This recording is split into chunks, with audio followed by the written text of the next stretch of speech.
Disabilitas Channel. Hai semuanya, selamat datang di Disabilitas Channel. Pada kesempatan kali ini, kita akan mengenal mengenai tunadaksa. Secara harfiah, tunadaksa berarti cacat tubuh atau lebih dikenal dengan disabilitas fisik. Tunadaksa terdiri dari kata tuna yang berarti rugi atau kurang dan daksa yang berarti tubuh. Sederhananya, tunadaksa berarti kondisi seseorang dengan tubuh tidak sempurna. Penyebab terjadinya tunadaksa ada 3. Yang pertama, faktor keturunan, kemudian penyakit bawaan sejak lahir, dan faktor kecelakaan.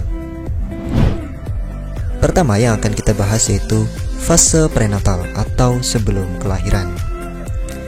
Terjadi saat bayi masih dalam kandungan, seperti kelainan genetik, gangguan pembentukan syaraf, dan infeksi yang menyerang otak. Berikutnya, fase perinatal atau saat kelahiran. Terjadi saat bayi dilahirkan, seperti pinggul ibu yang terlalu kecil, posisi bayi sungsang, pendarahan otak saat kelahiran, atau pemakaian anestesi atau bius secara berlebihan. Yang berikutnya, fase postnatal atau setelah kelahiran. Terjadi setelah bayi dilahirkan, seperti mengalami penyakit infeksi yang menyerang otak, kecelakaan yang menyebabkan trauma kepala, hingga amputasi anggota badan.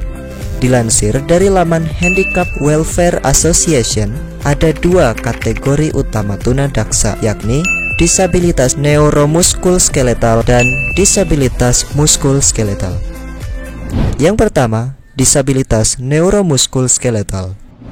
Jenis disabilitas fisik ini disebabkan oleh kelainan pada sistem syaraf pusat atau otak dan sumsum tulang belakang.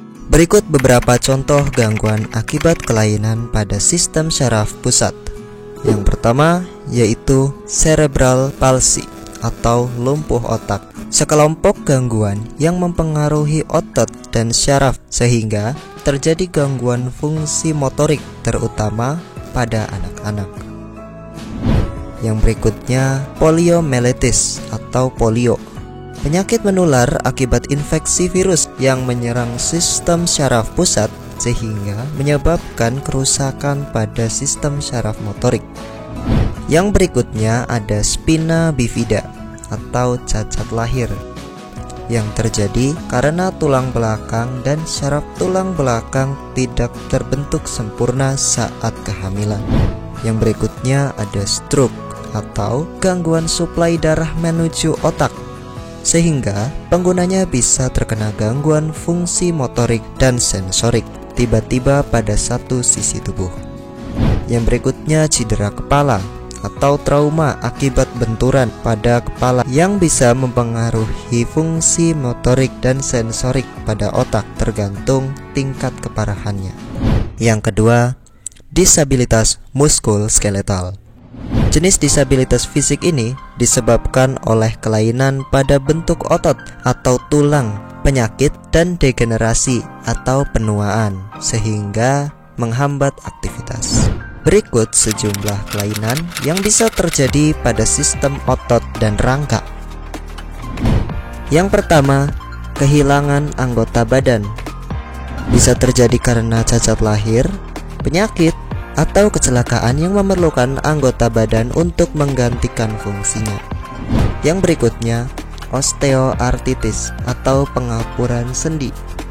Penyakit radang sendi yang diakibatkan oleh kerusakan tulang rawan sehingga menimbulkan nyeri, sakit, atau kaku sendi. Yang berikutnya, distrofi otot, di mana sekelompok penyakit otot secara perlahan membuat otot semakin melemah hingga kehilangan kekuatan dan fungsinya. Karakteristik anak tunadaksa. Anak penyandang disabilitas fisik berkembang sama seperti anak-anak pada umumnya, kecuali pada bagian tubuh tertentu yang memiliki kelainan. Untuk memahaminya, berikut 3 jenis karakteristik anak tunadaksa yang perlu Anda ketahui. Yang pertama, karakteristik akademik. Anak tunadaksa dengan kelainan sistem otot dan rangka umumnya memiliki tingkat kecerdasan normal sehingga bisa mengikuti pelajaran sama dengan anak normal. Akan tetapi, anak dengan kelainan sistem syaraf pusat biasanya punya tingkat kecerdasan atau IQ yang lebih rendah atau intellectual disability. Yang kedua, karakteristik sosial dan emosional. Beberapa anak tunadaksa mungkin merasa dirinya cacat, tidak berguna, dan menjadi beban bagi orang lain sehingga membuatnya malas belajar, bermain, dan bersosialisasi. Yang ketiga, karakteristik fisik dan kesehatan.